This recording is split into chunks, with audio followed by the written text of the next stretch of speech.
Welcome back. Our next guest is stepping into the political arena with a clear mission to represent New York Congressional District 15 with integrity and dedication. With a deep understanding of the community's needs and a history of proven leadership, he is poised to tackle pressing issues head on. Joining us now is the Vice Chairman of the Bronx County Conservative Party and District Leader for the 79th Assembly District, Gonzalo Duran. Gonzalo, thank you so much for joining me. Well, thank you for having me. I'm honored because today, in this episode right here, is my first time being on televised television as a politician. So thank you. That's so amazing, and I'm glad that we could share that with you. Now, can you tell us a little bit more about your background and what inspired you to run for Congress in New York's 15th district? Well, I'm a former United States Marine Sergeant. Came back home. I started a veteran nonprofit called Devil Dog USA Incorporated. The last almost 11 years now, we've integrated into the community, helping out in almost every aspect you can think about, from civic engagement to homelessness, employment, etc. I've always been in the political scene for the last about 8 years, but as you stated earlier, now I'm in the arena.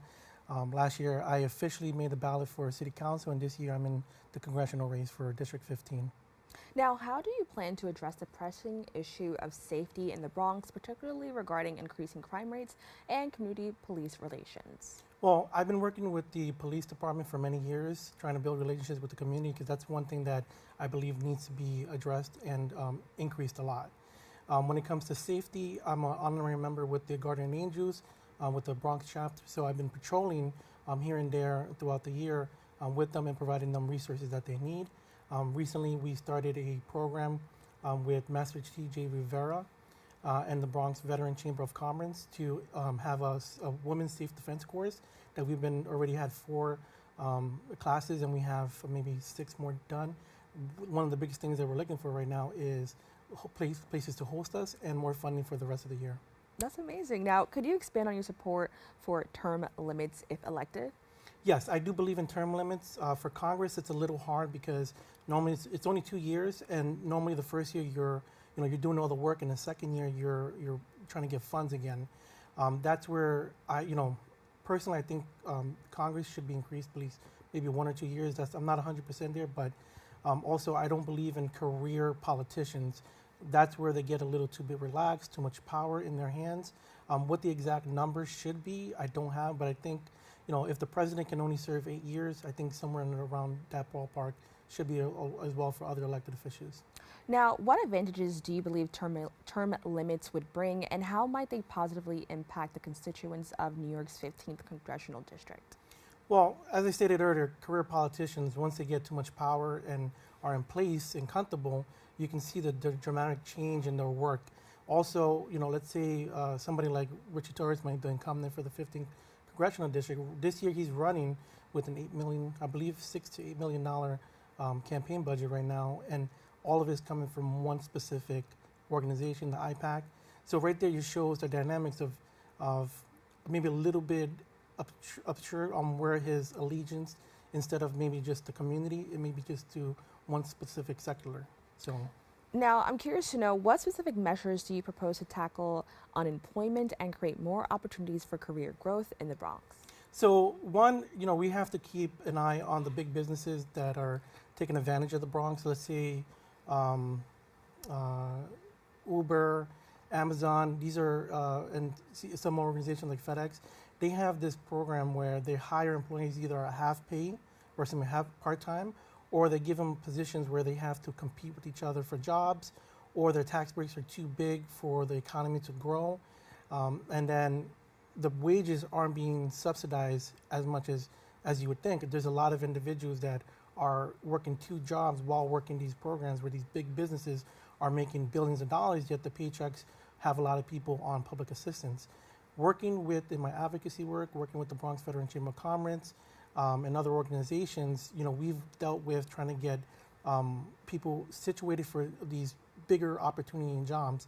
I was in a meeting with the mayor a couple weeks ago, and one of the things that they brought up was they have about 14,000 jobs that are opportunity just in the city hall alone, and plus thousands of hundreds of thousands of jobs open for their availability. But are people qualified for those jobs, and are they getting it to the people? So I've been using also journalism and media to try to bring those attention to the people, let's say in the Bronx. One of the articles that I did for City Hall was the job opportunities. I can't remember the title of it right now, but it's being waved into underburdened community that have high unemployment rates like Harlem, the South Bronx, and other places around the city.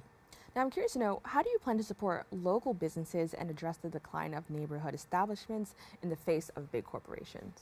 Yes, so once again, in City Hall was in another meeting where the the Just Yes initiatives that have been going on. For the second phase, that was more for businesses right there. Trying to promote the tax codes that were in place that were holding a lot of businesses at bay. For example, there was a code that if a business closed down and after 2 years nobody didn't really open up, then that would be stuck in foreclosure for a while. That was a ridiculous code that should have been eliminated a long time ago. That's one. I work with different organizations and businesses right now in my advocacy work to bring these programs. Let's say the self-defense program. I wrote a grant through the Bronx Veteran Chamber of Commerce and Devil Dog USA for this individual who wants to build, let's say, a martial arts class for the community.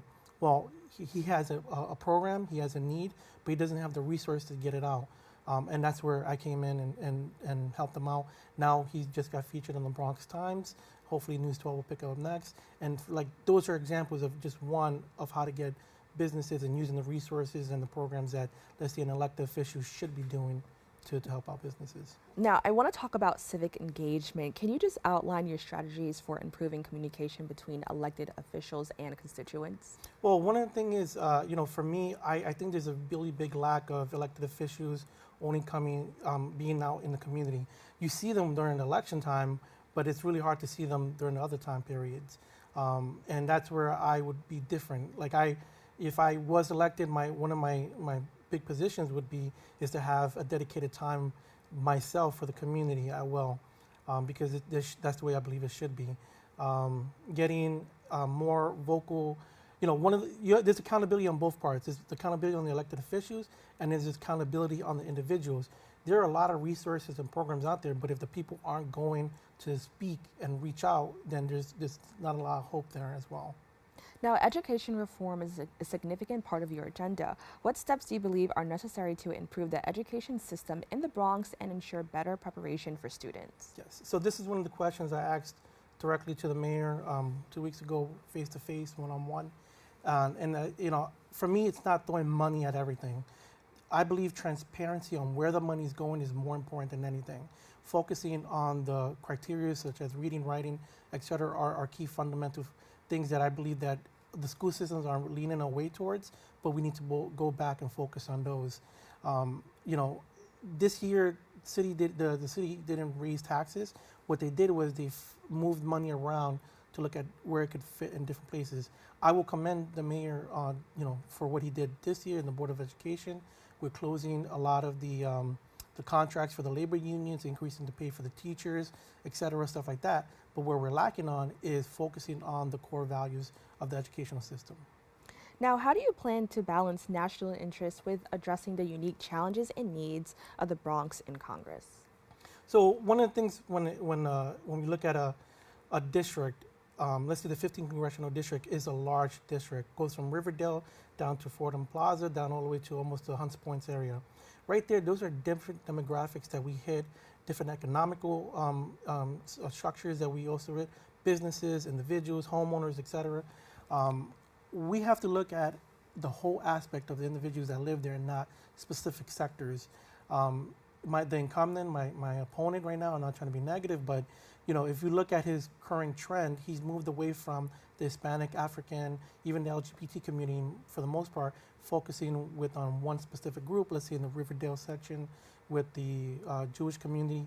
You can see that in his post on his forefront with the Israel, which I have nothing opposing with them, but there's a whole other sector.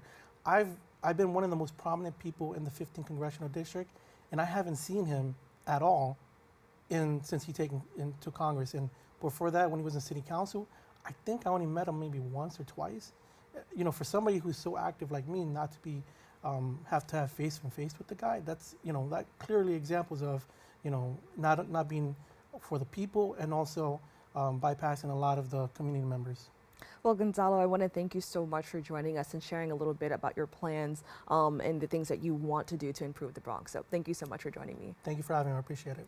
For more information, you can visit their website at gonzaloduran.nyc. Don't go anywhere. We'll be back with more Open right after this.